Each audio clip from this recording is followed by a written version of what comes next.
사사기를 읽어보면 이스라엘에 계속 반복되는 죄, 이스라엘 사회를 가득 채우고 있는 그 만연한 그 타락, 그것의 근본적인 원인은 사람들이 자기 소견에 옳게 여기는 대로 행했기 때문에 그렇습니다. 자기 소견에 옳은 대로 행했어요. 17장부터 보면 레위인들과 제사장들이 주인공으로 등장합니다. 17장부터 일어나는 사건들을 보면요. 그래서 지금 사사기는 이스라엘의 만연한 죄와 타락의 그 근본적인 원인이 결국 이스라엘이 여호와 하나님을 향한 그들의 태도와 그들의 예배와 이스라엘의 여호와 종교가 타락했기 때문이라고 그렇게 우리에게 설명하고 있어요. 20장 우리가 오늘 성경 본문을 읽었는데요. 20장은 여호와 종교의 타락으로 인해 그 이스라엘 안에 민족적 분열과 비참한 전쟁이 일어나는 것을 보여주고 있는데, 지난주에 우리가 보았던 것처럼 이스라엘 민족, 이스라엘 백성들이 이방 민족들이 침입해 올 때는 다 사분오열하고 연합하지 못하던 그런 지파들이 자기들 지파 중에 형제 지파 중에 한 지파, 베냐민 지파를 징벌하기 위해서는 40만 명의 병사들이 결집하고 있는 것을 그렇게 우리가 알 수 있습니다. 그것은 이스라엘 백성들이 이방인들을 향해서 나타내야 할 그들의 태도를 자기 형제 지파인 베냐민 지파에 대하여 나타내는 것으로 성경은 보여주고 있어요. 이스라엘 11지파는 베냐민 지파를 이방인처럼 그렇게 대하고 있는 것입니다. 그런데 베냐민 지파도 다르지 않아요. 베냐민 지파는 기브아의 그 불량배들, 자기 지파 안에 있는 그 죄와 악으로 만연한 그 기브아의 불량배들을 보호하기 위해 나머지 11지파와 전쟁을 치르기로 그렇게 결정합니다. 그러니까 베냐민 지파를 이방인처럼 대우하는 이스라엘의 11지파뿐만 아니라 지금 베냐민 지파도 이방인처럼 행동하고 있는 것을 성경은 우리에게 보여주고 있어요. 이스라엘의 11지파나 베냐민 지파나 잘못된 길에 서 있기는 매 한 가지입니다. 그것이 사사기 20장이 우리에게 강조하고 있는 내용입니다. 베냐민 지파도 이스라엘의 모든 11지파도 다 실패자들이라는 것을 우리에게 말씀하고 있어요. 13절 한번 볼까요? 같이 한번 읽어보겠습니다. 그런즉 이제 기브아 사람들 곧 그 불량배들을 우리에게 넘겨주어서 우리가 그들을 죽여 이스라엘 중에서 악을 제거하여 버리게 하라 하나 베냐민 자손이 그들의 형제 이스라엘 자손의 말을 듣지 아니하고, 지금 13절을 보면 사사기를 기록한 저자의 강조점, 그 관점이 확실하게 드러나 있습니다. 13절 상반절을 보면 기브아의 불량배들을 우리에게 넘겨서 이스라엘 중에서 악을 제거하게 하라 라고 말한 사람들은 누구입니까? 누구예요? 이스라엘 11지파의 사람들입니다.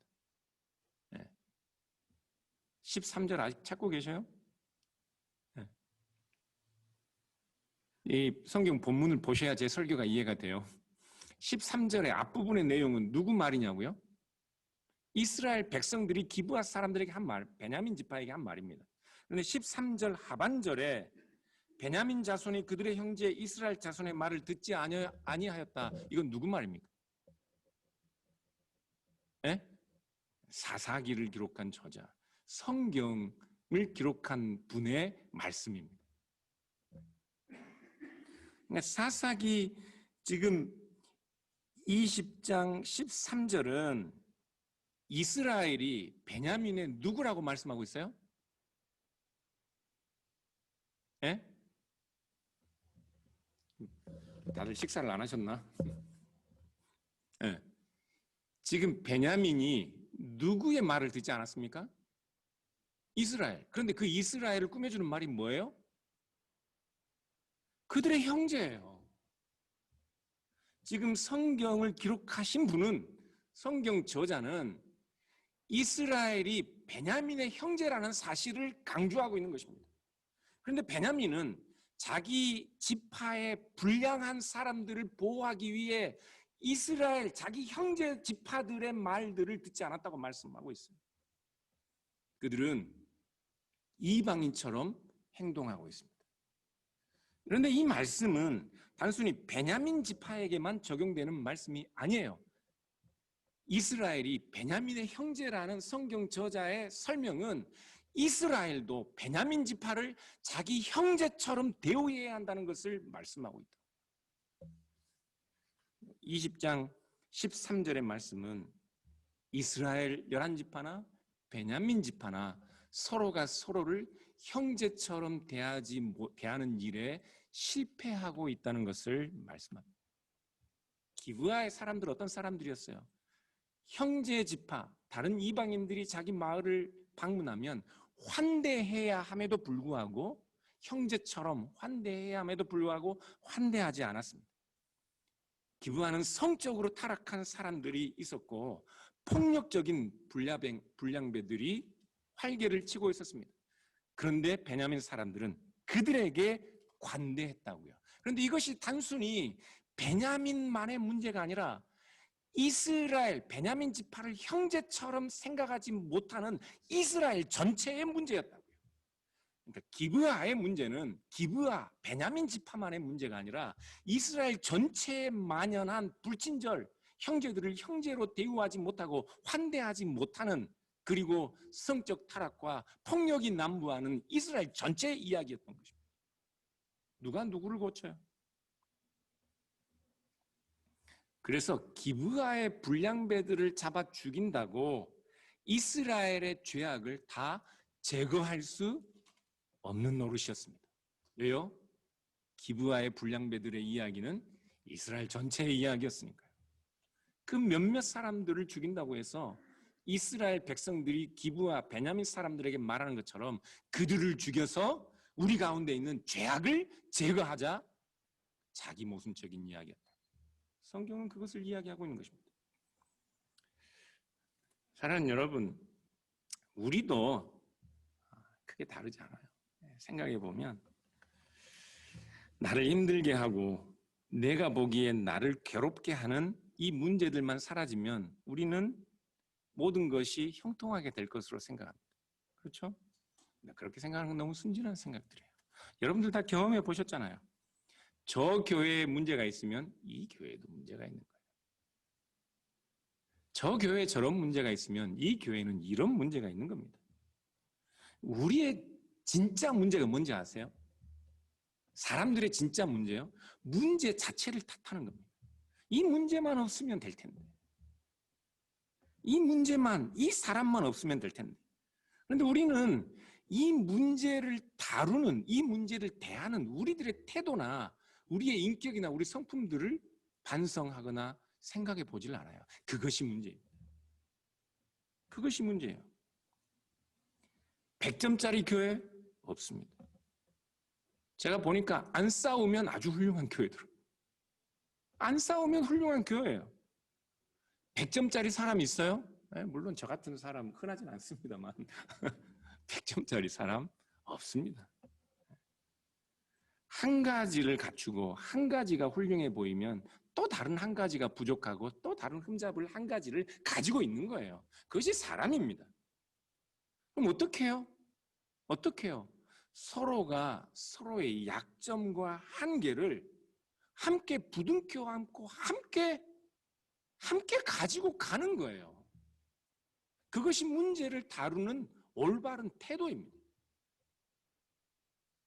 같이 지내다 보면 누구나 다 보여요. 상대방의 문제들이 보여요. 약점들이 보인다고요. 그렇지 않습니까? 누구나 하물며 저라도 여러분들이 저의 흠을 잡으려고 하면 수 없는 흠들을 잡을 수 있을 거예요. 누구나 그런 흠들을 가지고 있습니다. 그러나 같이 지내면서 눈에 보이는 그 약점들을 서로 견뎌주고 인내하고 참아가며 그 약점을 함께 보완해주고 가는 것, 그것이 문제를 대하는 바른 태도라고. 저 사람에게 내가 지적할 약점이 있다면 나에게 저 사람이 지적할 약점도 단점도 있는 거예요. 에? 내가 지적할 저 사람의 약점만 있는 게 아니에요. 나의 헤아릴 수 없는 문제와 단점들도 많습니다. 그래서 이런 나의 문제와 단점들을 견뎌주고 참아주고 나에게 먼저 말 걸어주고 인사해주는 저 사람이 그저 고마울 따름이죠.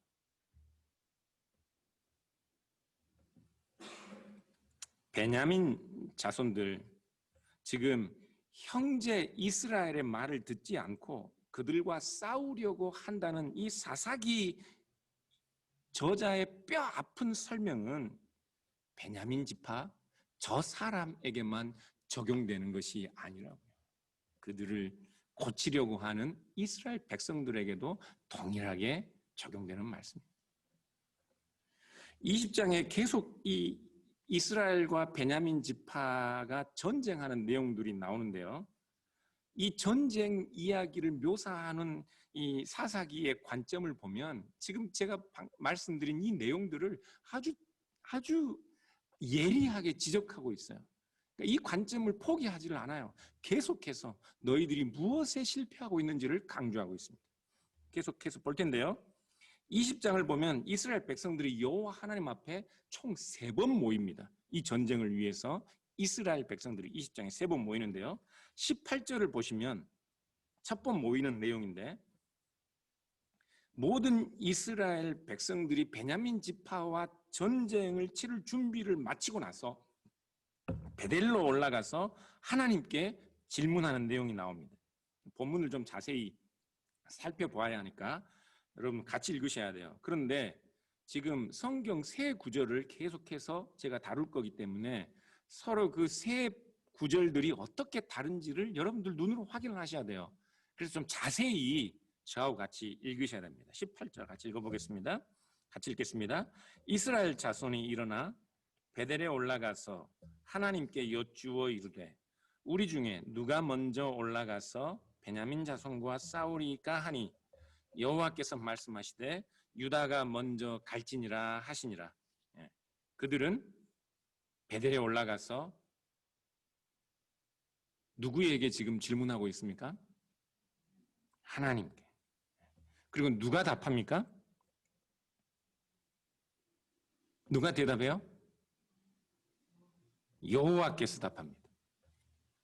여호와께서 답하시는데 뭐라고 대답하셔요?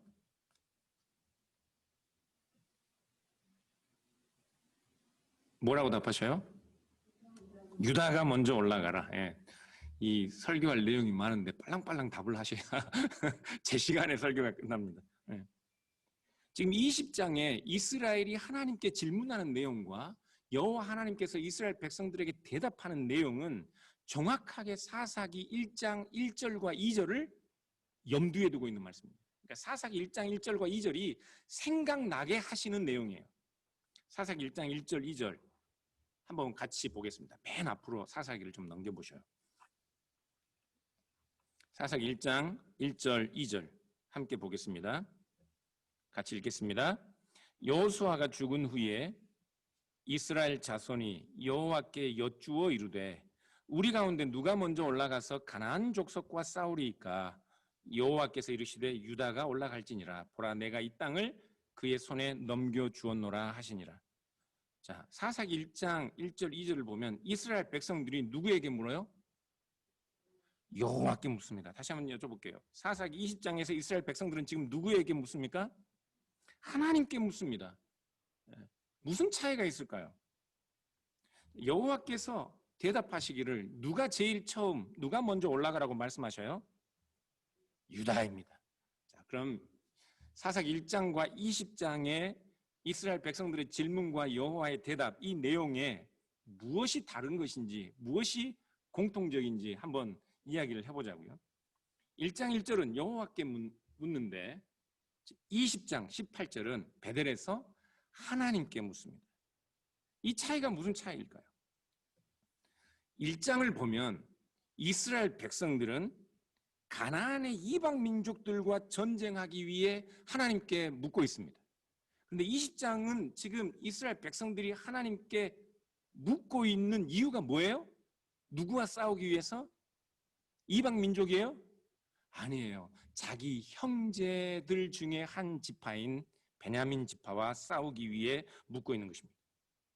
그러니까 1장에서 이스라엘 백성들이 여호와께 묻는 이유는 하나님과 맺은 그 언약을 근거로 하나님께서 약속하신 땅을 얻기 위해 이방 민족들과 당연한 전쟁을 치르기 위해 하나님께 묻고 있는 것입니다. 그러니까 그 전쟁을 치러야 할지 말아야 할지를 물을 필요가 없는 거예요. 그 전쟁은 하나님께서 명령하신 전쟁이었기 때문에 당연하게 치러야 하고 하나님과의 언약을 토대로 한 전쟁이었기 때문에 여호와께 당연히 묻습니다. 그런데 지금 20장에서 이스라엘 백성들은 자기 형제 지파와 싸우기 위해서 묻고 있어요. 그것은 여호와 하나님과의 언약을 기반으로 한 전쟁이 아니기 때문에 그들은 오히려 누가 먼저 올라가야 할까요를 묻기보다는 뭘 먼저 물어야 해요? 이 전쟁을 해야 할까요? 말아야 할까요?를 먼저 물어야 합니다. 그들은 하나님의 언약을 토대로 한 전쟁을 치르고 있는 것이 아니에요. 그래서 그들은 여호와가 아니라 하나님께 묻고 있다고 사사기는 우리에게 이야기하고 있는 것입니다. 자신들의 뜻을, 자신들의 욕심을 성취하기 위해, 자신들의 뜻을 이루기 위해 여호와 하나님을 빌리고 있는 거예요. 그래서 여호와 하나님이 아니라 하나님께 물었다, 그렇게 말씀하고 있는 것이죠. 그들은 이미 검을 뺄 줄 아는 병사들 40명을 모으고 그리고 나서 베델에 올라갑니다. 그리고 하나님께 누가 먼저 올라갈까요? 하고 묻고 있다고요. 1장과 20장의 공통점은 여호와 하나님께서 유다가 먼저 올라가라 말씀하는 겁니다.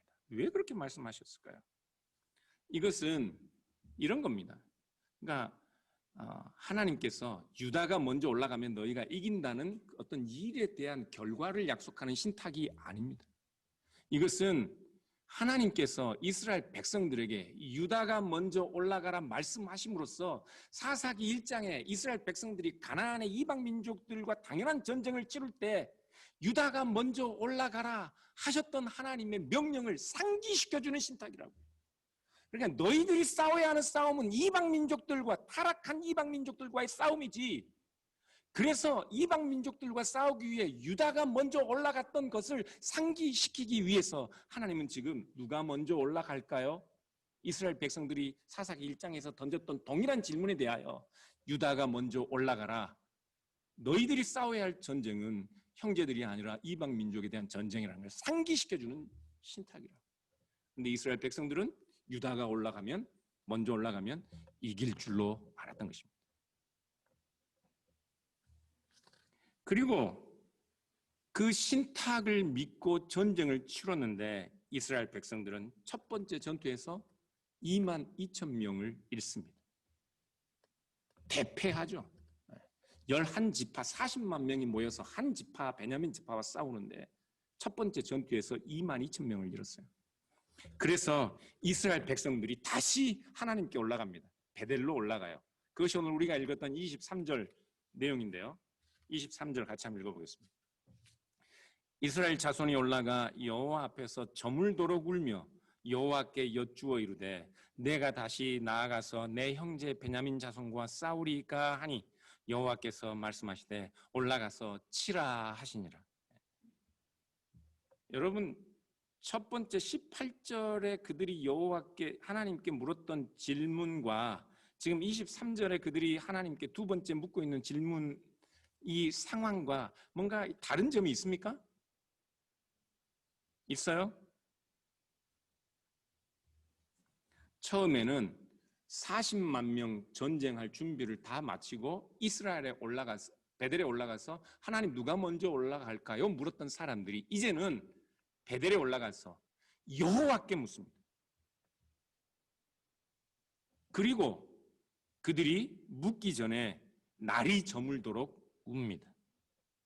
왜 우는지는 우는 이유는 별로 좋아 보이지는 않는데요. 그들의 질문을 보실까요? 내가 다시 나아가서 내 형제 베냐민 자손과 싸우리까? 처음 질문과 달라진 것이 있어요? 네. 처음 질문에서 바뀐 것이 있고 바뀌지 않은 것이 있습니다. 첫 번째, 바뀌지 않은 것은 그들의 전쟁 의지입니다. 23절에 그들이 여호와께 묻기 전에 22절을 보시면 18절에 그들이 하나님께 묻기 전의 내용과 동일한 내용이 나옵니다. 그들은 베델로 올라가기 전에 스스로 용기를 내어서 22,000명을 잃고 나서 다시 용기를 내어서 전열을 갖추고 다시 전쟁할 준비를 마친 후에 베델로 올라가서 여호와께 묻습니다. 그리고 날이 저물도록 울고 나서 우리가 우리 형제 베냐민과 싸울까요? 하고 묻는데 이것은 싸울까요 말까요를 묻는 질문이 아닙니다. 우리의 형제 베냐민 지파와 싸워도 됩니까? 싸우면 안 됩니까? 하는 질문은 나중에 나옵니다.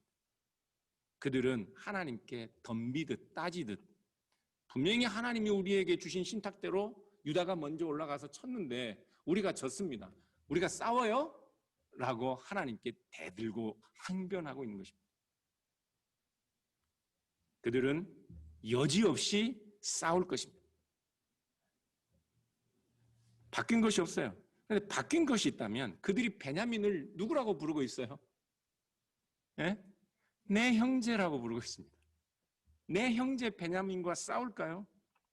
그들은 지금 그들의 싸움이 하나님과의 언약을 파기하는 잘못된 싸움일 수도 있다는 생각을 어렴풋이 하고 있어요. 그래서 여호와께 묻는 겁니다. 그럼에도 불구하고 그들은 싸우면 안 될 싸움 같은 내 형제와의 싸움에 대한 확고한 의지를 분명히 하고 하나님께 항변하듯 묻고 있다고요. 여호와께서 이스라엘에게 베냐민을 치라고 하셨는데 그럼에도 불구하고 이 이스라엘이 베냐민과 전쟁해서 두 번째 전쟁에서도 몇 명을 잃어요? 18,000명을 잃고 맙니다. 그래서 이스라엘이 베델로 다시 올라갑니다. 베델로 다시 올라가서 26절, 27절 상반절까지 우리 어떤 내용인지 한번 읽어보겠습니다. 같이 읽겠습니다. 이에 온 이스라엘 자손 모든 백성이 올라가 베델에 이르러 울며 거기서 여호와 앞에 앉아서 그 날이 저물도록 금식하고 번제와 화목제를 여호와 앞에 드리고 이스라엘 자손이 여호와께 물으니라. 뭐가 달라졌습니까? 많이 달라졌죠. 많이 달라졌죠. 25절을 보면 18,000명이 패배하고 나서는 그들이 다시 싸울 준비를 했다는 말이 안 나옵니다. 그러니까 앞에 두 번의 상황과는 많이 다른 거예요. 이제는 자기 의지대로 싸울 수 있는 그런 상태가 아닙니다.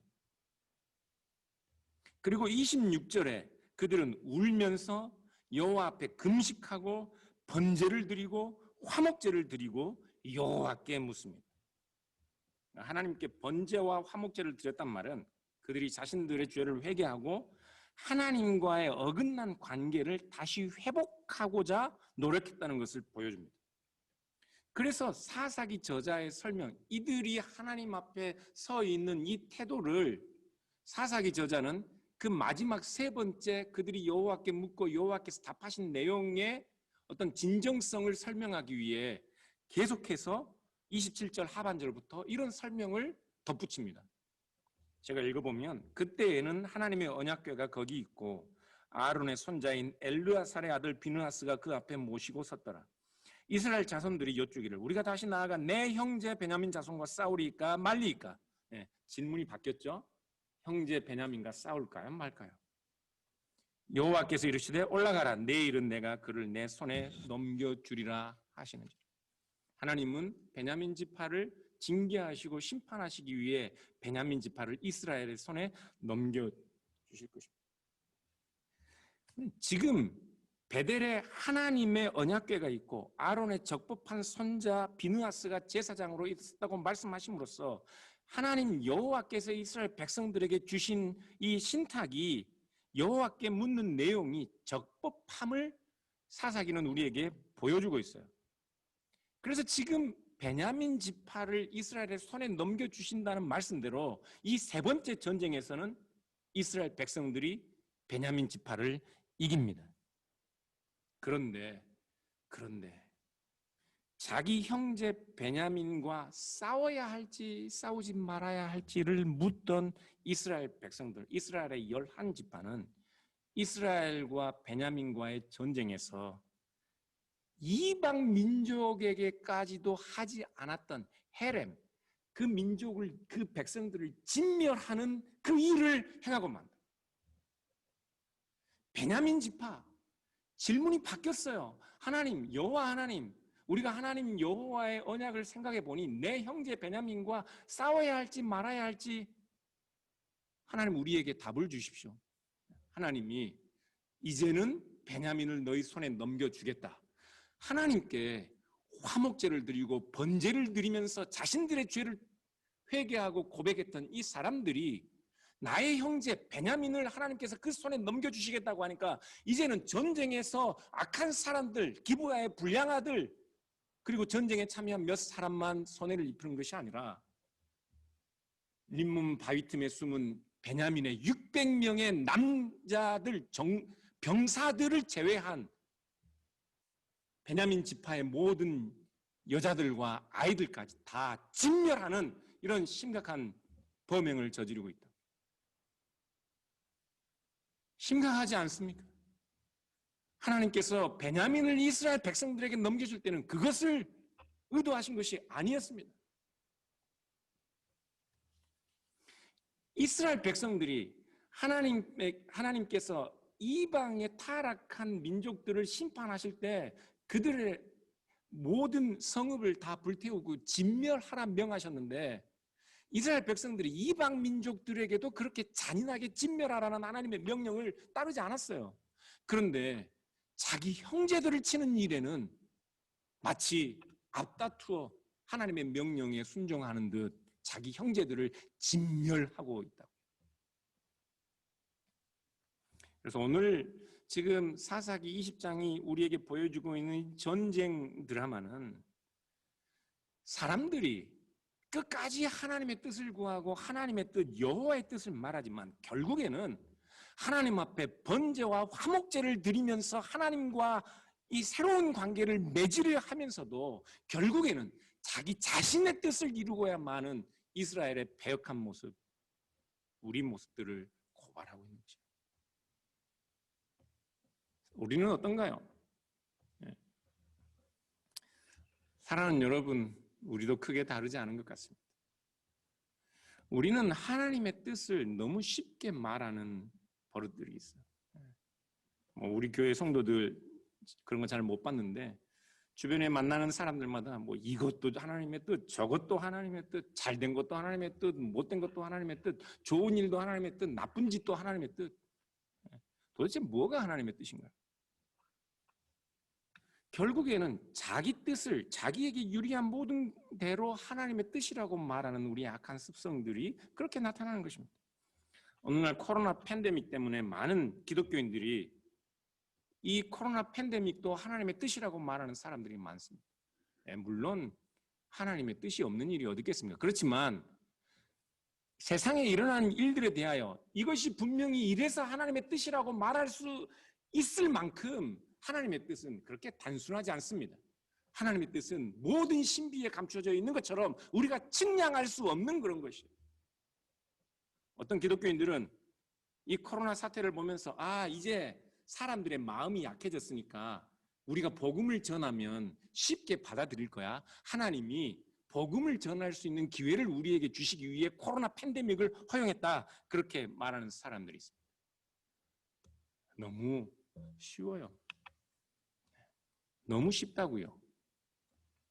미국의 존 파이퍼 목사, 유명합니다. 한국에서 이분을 따르는 아주 건전한 신학자임에도 불구하고 이분은 하나님께서 이 시대에 만연한 성적 타락, 특히 동성애를 심판하기 위해 이 세상에 지금 코로나 바이러스를 주셨다. 그렇게 선언했습니다. 그래서 많은 신학자들, 많은 목사들에게 비판을 받았습니다. 동성애가 옳은 것은 아니죠. 그렇지만 사사건건 처음부터 끝까지 모든 것을 동성애와 연결하는 것은 옳지 않습니다.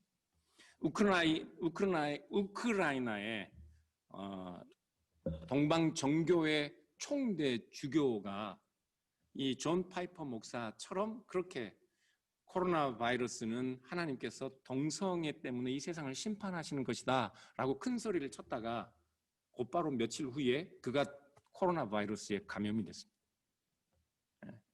함부로 그렇게 말할 수 있는 것들이 아니라고요. 우리는 사사기 20장의 이스라엘 백성들, 이스라엘 민족 안에 만연하는 폭력을 보고 치를 떱니다. 그렇죠? 어떻게 이렇게 자기 민족에게 이럴 수가 있는가? 그러나 사랑하는 여러분, 인류 역사에 20세기만큼 잔인한 역사가 없었습니다. 18세기, 19세기, 20세기 우리는 계몽의 시대, 인간 자율성의 시대라고 우리가 지금까지 억눌려 있던 모든 억압과 우리의 이성을 지배하는 모든 미몽과 신화에서 우리가 자유롭게 된 시대라고 사람들은 그렇게 자랑하듯 이야기하지만 20세기는 가장 심각한 폭력에 지배당한 시대였습니다. 인류 역사에 가장 많은 사람들이 전쟁 때문에 비참한 결말을 맞이했던 시대라고요. 그런데 사사기를 보면서 이 시대를 반성할 줄은 몰라요. 아우슈비츠를 생각해 보십시오. 유대인들을 박해하고 그들을 차별하고 그들을 가스실에 무고한 희생자들로 삼았던 사람들이 주로 부르던 그들의 중요한 하나님을 향한 호칭이 전능하신 하나님이었습니다. 하나님의 이름을 부르며 차별하고 폭력을 가하고 사람들을 가스실로 몰아붙였다고요. 지금도 사랑하는 여러분, 우리가 잘 모르는 것 같지만 우리 세상에, 우리 주변에는 혐오와 차별과 폭력에 희생당하는 무수한 사람들이 있습니다. 그들 중에는 우리의 형제들도 있습니다. 함께 예수님을 우리의 주라 고백하는 자들도 있다고요. 아프리카, 남미, 동남아시아 어린 아이들이 자본의 노예들처럼 이 현대 문명 사회에 그들의 인생이 마치 힘있는 자본가들의 노예처럼 그렇게 그들의 인생이 착취당하고 있는 일들이 있습니다. 여성들은 어떤가요? 굶주림과 기근 때문에 숨을 헐떡이고 있는 전 세계의 가난한 우리 형제들이 있습니다. 썩어가는 물, 오염된 세상, 불타오르는 이 무더위 때문에 신음하는 자연 만물들이 있습니다.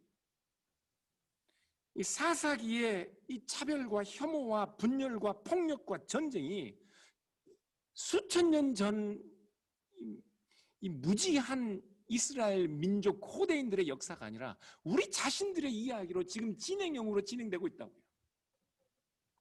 그런데 이런 모든 문제들, 심각한 문제들에 대해서는 다 입을 다물고 동성애 문제에 대해서만은 유독 자기 혼자만 이 세상의 선지자인 것처럼 그렇게 떠들어대는 거. 저는 그분들이 잠시 shut the mouth up 좀 했으면 좋겠어요. 어떤 이들은 코로나가 예수님의 재림의 징조라고 떠드는 사람들도 많습니다. 예수님은 수차례 성경에서 그 날과 그때는 아무도 모른다, 나도 모르고 오직 아버지에게만 그 모든 것이 달려있다, 그렇게 말씀하셨습니다. 여러분 휴거라는 말 들어보셨죠? 휴거. 우리 교회는 휴거 믿는 분들은 안 계시죠? 예. 주님께서 재림하시고 천년 왕국이 건설된다는 것이 천년 왕국설입니다. 그러니까 기독교 안에 유행하는 아주 중요한 종말론인데요. 이 천년 왕국설 중에 예수님이 재림하신 후에 대환란이 있다는 것을 주장하는 사람들이 있습니다. 7년 대환란 이런 이야기 들어보셨잖아요. 그러니까 그 대환란 전에 주님께서 재림하셔서 잘 믿는 사람들은 공중으로 휴거시키고 그 대환란을 통과하지 않도록 하신다. 그렇게 주장하는 사람들이 있어요. 그리고 나서 천년이라는 시간이 지나고 그리고 나서 주님께서 다시 재림하셔서 두 번 재림하셔서 이 땅에 천년 왕국을 세운다는 그런 주장들이 있습니다. 이런 소설 같은 종말론 때문에 사람들이 자꾸 대환란의 징조, 재림의 징조, 대재앙 이런 이야기들을 자꾸 떠벌립니다. 그런데 사랑하는 여러분, 이런 종류의 종말론, 휴거 종말론, 대환란의 종말론은 예수님께서 다시 오시는 것이 얼마나 가슴 벅차고 이 세상이 새롭게 되고 재창조되는 가슴 벅찬 이야기인데 그 이야기를 두려움과 공포의 이야기로 만들어버리는 아주 잘못된 사이비 종말론이라. 데살로니가전서 4장 17절을 보면 바울이 주님께서 오실 때 성도들이 공중으로 들어 올려진다는 말씀이 있습니다. 사람들은 그것을 휴거라는 말로 그렇게 오해해요. 그런데 그 공중으로 들어 올려진다는 말은 마치 지금 성에 부재하던 임금이 이 성으로 다시 오시니까 임금이 이 성으로 들어오면 어떻게 해요? 성 사람들이 성 안에서 맞이하는 것이 아니라 성 밖으로 나가서 그 임금을 맞이하여 어떻게 해요? 성 안으로 다시 들어오는 것에 관한 말씀입니다. 그러니까 휴거에서 저 세상으로 데려가는 것이 아니라 주님께서 재림하실 때 성도들이 공중으로 들어 올려진다는 말은 이 땅에 오시는 그리스도를 이 땅으로 모셔드린다는 말이라고. 마태복음 24장, 마가복음 13장, 누가복음 17장을 보면 예수님께서 세상 마지막 날에 이런 일이 있을 것이다 말씀하셔요. 그런데 그 많은 말씀들 중에 두 사람이 밭을 갈다가 한 사람은 데려감을 당하고 한 사람은 버려짐을 당한다 그렇게 말씀하고 있는데 버려짐이라는 단어는 잘못 번역된 겁니다. 지금 예수님께서는 마태복음 24장, 누가복음 10장, 마가복음 13장에서 세상 마지막 날에 관한 예언을 곧 예수님께서 십자가에 못 박혀 죽으시고 부활하신 후에 곧 AD 70년경에 로마 제국이 이스라엘을 쳐들어와서 예루살렘 성전이 돌 위에 돌 하나 남지 않을 그때를 예언하시는 내용입니다. 그런데 로마인들이 이스라엘에 쳐들어와서 밭을 갈던 두 사람 중에 한 사람은 데려가고 한 사람은 버려짐이 아니라 남겨짐이에요. 한 사람이 남겨졌다면 데려감을 당한 사람은 잡혀가는 것이고 남겨진 사람이 오히려 더 다행인 것이에요. 그러니까 휴거 종말론, 대환란 종말론을 보고 이 성경 본문을 해석하니까 더 잘못된 것을 더 좋은 일이라고 로마 병정들이 와서 잡아가는 것을 주님이 오셔서 휴거되는 것으로 그렇게 잘못 해석해서 조금만 어쩌면 조금만 이상하면 무슨 엊그제 보름달 옆에 그 뭐 목성인가 이 화성인가 크게 이 좀 같이 이게 올해가 그런 현상들이 많대요. 그러니까 무슨 별들이 일자로 쓰느니 어쩌니 재림 징조니 세상 말세니 웃지도 않은 이야기들을 하고 있다고. 이런 이야기를 하면 성질나요. 자기들이 뭘 아는지 예수님도 모른다고 하신 사실을 왜 자기들이 날린지 모르겠다고. 사랑하는 여러분, 하나님의 뜻이 무엇인가요? 하나님의 뜻. 오늘 이스라엘 백성들이 질문하는 것처럼 하나님의 뜻은 어떤 결과에 대해서 이것을 해야 하나요? 말아야 하나요? 내가 이 사람을 만나야 되나요? 말아야 되나요? 내가 의사가 돼야 하나요? 목사가 돼야 하나요? 사업가가 돼야 이런 것이 하나님의 뜻이 아니라고요.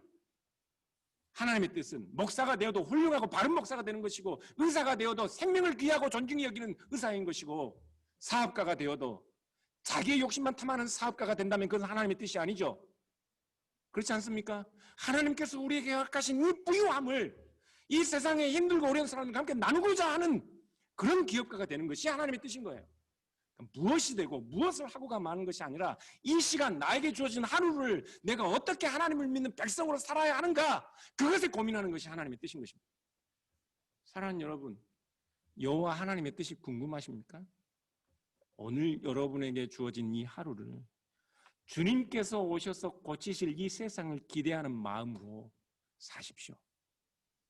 오늘 여러분에게 주어진, 오늘 여러분 앞에 만나는 여러분의 관계와 사람들과 여러분이 섬기는 일들을 주를 대하듯 하십시오. 주를 섬기듯 하십시오. 그것이 하나님의 뜻입니다. 기도하겠습니다.